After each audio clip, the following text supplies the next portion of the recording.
La parole à l'homme dédiée, une rubrique dédiée aux questions liées à la religion. Sur ce, l'évangéliste Didier Mbouyi nous parle de l'esprit, du corps et de l'âme de l'homme après la mort, selon la Bible. Suivez.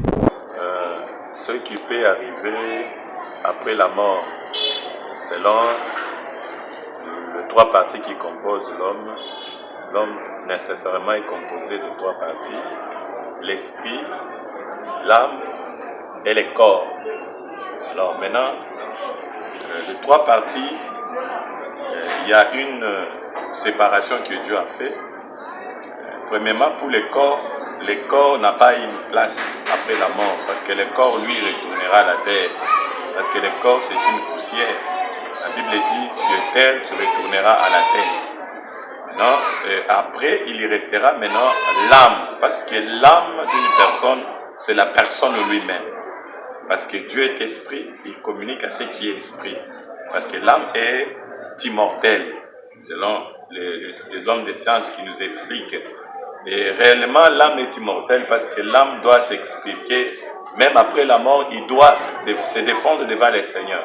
Parce que le dernier jour, Dieu, toute âme d'une personne sera devant la présence de Dieu pour se défendre. Maintenant, le corps va disparaître et va retourner à la terre. Maintenant, l'âme sera devant le Seigneur pour le dernier jugement.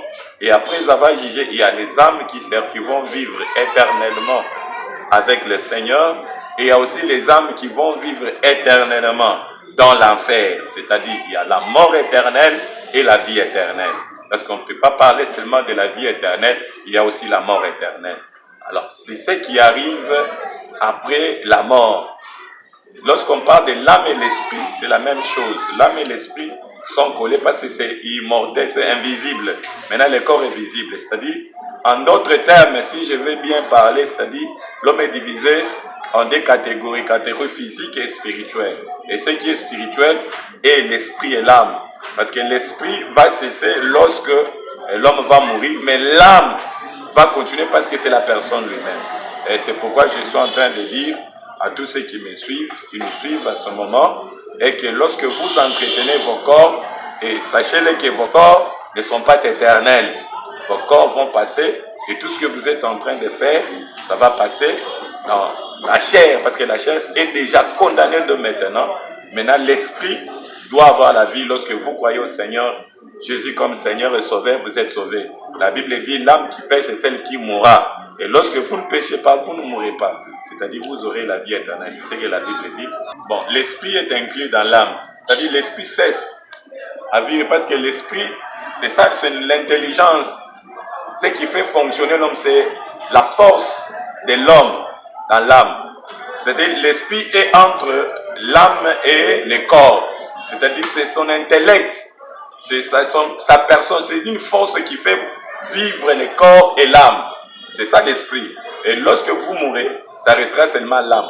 Parce que là-bas, dans l'esprit, il y a l'intelligence, il y a la sagesse. Maintenant, dans l'âme, il y a seulement une vie. Et cette vie-là, je vous ai déjà expliqué qu'il va aller au jugement et là, cette âme mourra maintenant dans l'éternité, soit cette âme vivra dans l'éternité. C'est dans ce sens-là. L'esprit est au milieu de deux. Il est comme le moteur qui fait fonctionner le corps et l'esprit. Et l'âme, il est là. C'est comme Dieu. Dieu est esprit. Maintenant, il y a le Saint-Esprit aussi, qui est l'esprit de Dieu. Le Saint-Esprit est la force agissante de Dieu. Chaque personne aussi a une force qui le fait agir. Je vous l'ai expliqué dans ce sens-là.